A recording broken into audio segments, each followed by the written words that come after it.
Hello दोस्तों, once again welcome to my YouTube channel Karim classes. दोस्तों, आज मैं आपके लिए लेकर आया हूँ एक प्यारी सी कविता जो कि क्लास 10th की फर्स्ट फ्लाइट बुक की फिफ्थ पोएम है और जिसका नाम है द बॉल पोएम। और ये कविता लिखी है जॉन बेरीमैन ने। और दोस्तों, मैं आपको बताना चाहूँगा, इस कविता के माध्यम से कवि ने बहुत ही प्यारा सा संदेश देने की कोशिश की है। कवि कहना चाहता है कि हमें ये संसार की जितनी भी भौतिक चीज़ें हैं, इस भौतिक संसार में जो भी चीज़ें हम प्राप्त करते हैं, हमें उनसे लगाव नहीं लगाना चाहिए, क्योंकि ये सभी चीज़ें ख़त्म होने वाली हैं। और अगर हम इनसे लगाव लगाते हैं, इनसे जुड़ाव पैदा करते हैं, तो जब ये चीज़ें हमसे दूर होंगी तो हमें काफ़ी तकलीफ़ों का सामना करना होगा। तो ये मैसेज जो है वो पोइट ने इस पोएम में इस बच्चे के माध्यम से, एक बच्चे के माध्यम से देने की कोशिश की है। तो चलो शुरू करते हैं आज के इस वीडियो को और समझते हैं क्या और क्या क्या कहा गया है, क्या नुकसान है, किस तरीके से एक बच्चे के माध्यम से पोइट ने अपनी बात कहने की कोशिश की है। तो let's start with this video.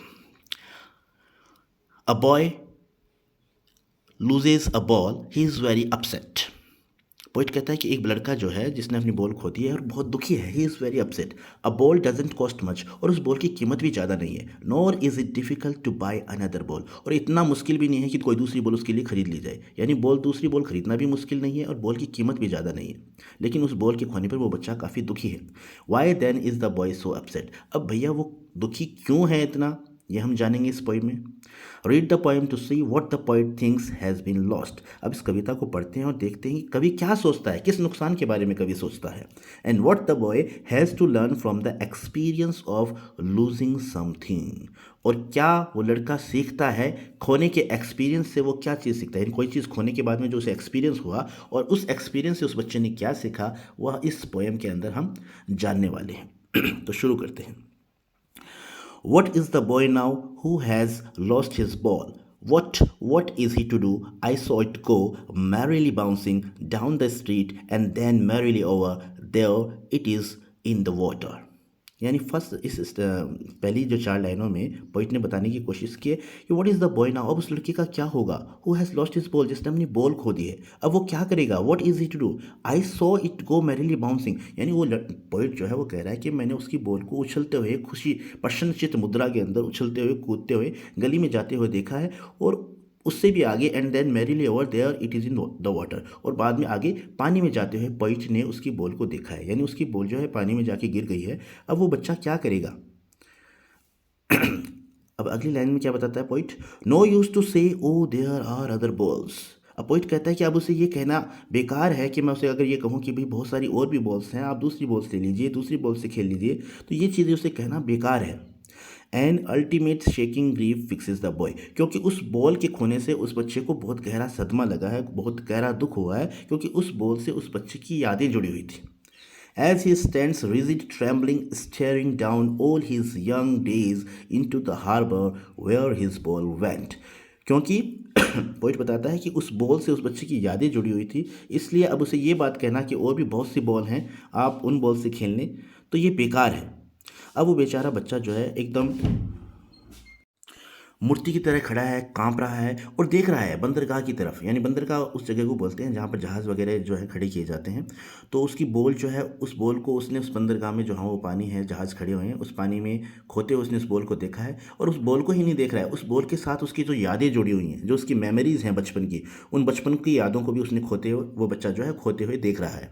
I would not intrude on him. तो पोइट कहता है कि अब मैं उसके ख्यालों में दखलंदाजी नहीं करना चाहूँगा, मैं उसे डिस्टर्ब नहीं करना चाहूँगा।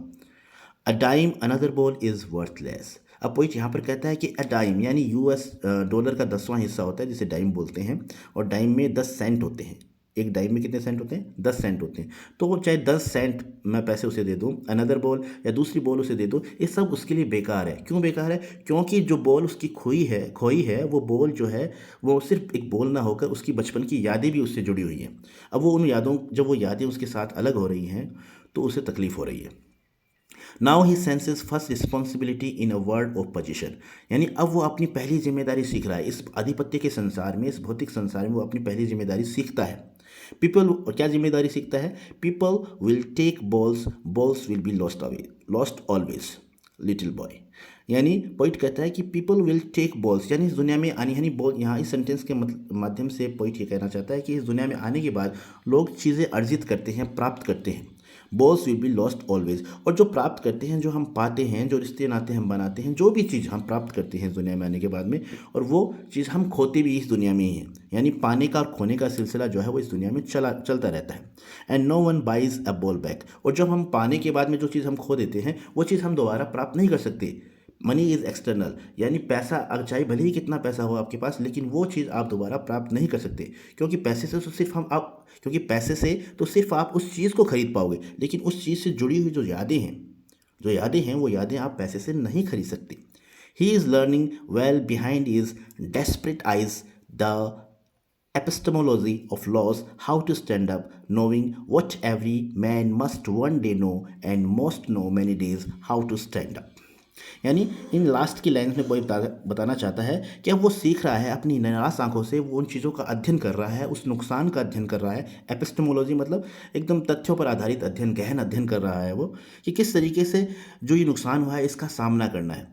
क्योंकि ये जो नुकसान है, जो सांसारिक चीज़ें जो वो हम खोते हैं दुनिया में आने के बाद में, ये सिलसिला चलता रहता है, खोने और पाने का सिलसिला चलता रहता है। और हर इंसान को इस चीज़ का सामना करना है। यानी हर इंसान को इस दुनिया में आने के बाद में जो भी वो चीज़ पाता है तो उसे एक ना एक दिन उस चीज़ को खोना है। तो हर इंसान को इस चीज़ का सामना करना है, और यही चीज़ वो बच्चा सीख रहा है।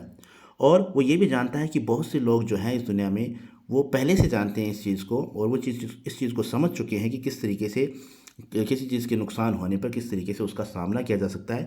बहुत से लोग हैं, वो बहुत ज़्यादा लोग जो हैं वो इस बारे में जानते हैं। तो ये थी पोएम, और इस पोएम के माध्यम से पोइट ने एक बहुत ही प्यारा सा मैसेज देने की कोशिश की है। अब इसके बाद में हम बात कर लेते हैं इससे रिलेटेड पोइटिक डिवाइस की, यानी इस पोएम में कौन कौन सी पोइटिक डिवाइसेस यूज़ हुई हैं, इसकी राइमिंग स्कीम क्या है, तो उनके बारे में भी थोड़ी सी चर्चा कर लेते हैं। हालांकि एग्ज़ाम में ये चीज़ें पूछी तो नहीं जाती हैं, लेकिन हमें इस चीज़ का बेसिक नॉलेज होना चाहिए। तो चलो मैं आपको बता देता हूँ कि इसमें क्या राइमिंग स्कीम यूज़ हुई है। तो राइमिंग स्कीम की बात करते हैं तो इस पोएम में कोई भी राइमिंग स्कीम नहीं है, क्योंकि कोई भी लय और ताल इस पोएम में नहीं है। तो राइमिंग स्कीम की बात करें तो कोई भी राइमिंग स्कीम इस पोएम में यूज़ नहीं की गई है। रही बात पोएटिक डिवाइस की, तो पोएटिक डिवाइस में हम देखते हैं कि पहले की जो, मैं आपको थोड़ा दिखा देता हूँ, जैसे ये दो लाइनें हैं। पहले की दो लाइनें हैं, what is the boy now who has lost his ball, what is he to do, I saw it go. ये दो लाइनें हैं, इनमें पोएटिक डिवाइस यूज़ हुई है एनाफोरा, ANAPHORA। यानी इसका मतलब होता है जब कंसेक्यूटिव दो लाइनें होती हैं और दोनों लाइनें सेम वर्ड से स्टार्ट होती हैं, तो वहाँ पर हम पोएटिक डिवाइस एनाफोरा यूज़ करते हैं। अब दूसरी पोएटिक डिवाइस यूज़ हुई है इसके अंदर, जैसे देखिए what and what, second line में दो वर्ड लगातार यूज़ हुए हैं, व्हाट एंड व्हाट। तो यहाँ पर पोएटिक डिवाइस हम मान सकते हैं रिपीटिशन। क्या, कौन सी डिवाइस? रिपीटिशन। तो रिपीटिशन जो है ये यहाँ पर सेकंड इस सेंटेंस में पोएटिक डिवाइस यूज़ हुई है। थर्ड पोएटिक डिवाइस की बात करें तो हम इस सेंटेंस को देख सकते हैं, जैसे ये है मैरीली बाउंसिंग। तो यहाँ पर मैरीली जो है वो एक पोएटिक डिवाइस है इमेजरी, उसके रूप में यूज़ हुई है, क्योंकि यहाँ पर बॉल को कहा गया, बॉल को पर्सोनीफाई किया गया, बॉल का मानवीकरण किया गया।